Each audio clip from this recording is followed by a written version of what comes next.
Good day, Central Illinois. It's 8:01 on this Monday morning. I'm Shelby Roberts alongside Mark Wells and the newly married Lauren Rainston. It is so good to have you back. Yes, girl, show that Show ring. off my double rings. Yes, you are official, and you have been spending the past week in Florida for your. Sorry. There we go. I knew I was going to do that. I knew I was going to put my hand down. Look when at I took that camera shot. Gorgeous. Purdy.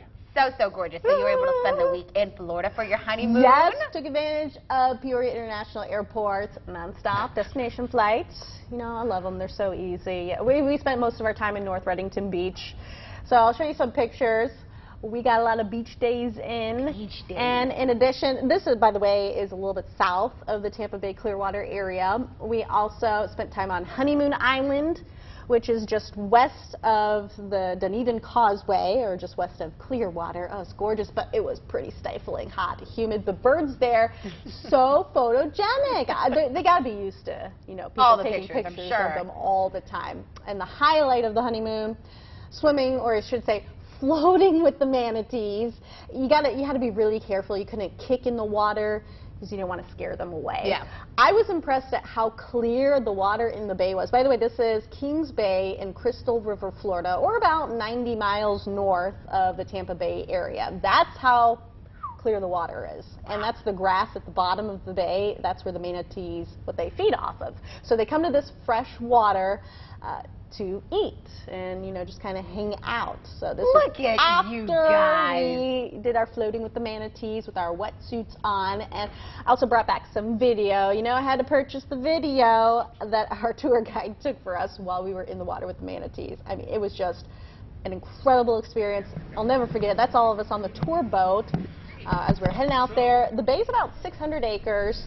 And we were there in the off-season. Usually the season where you see thousands of these guys is in the winter months. But we saw 7 or 8 of them this day.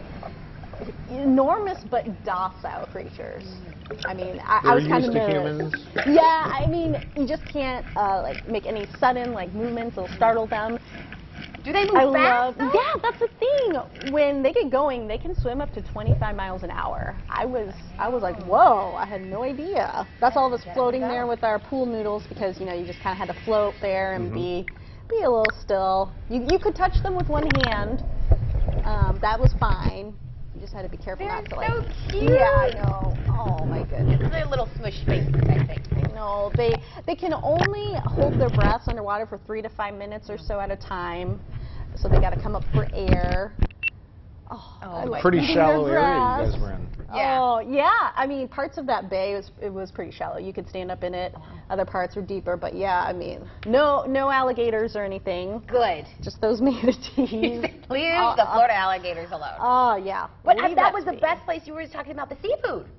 Seafood was so good. I mean, I didn't have anything too exotic or crazy. I had scallops, groupers, shrimp, jumbo shrimp, yum. Good spot to get all the freshness of that seafood, though.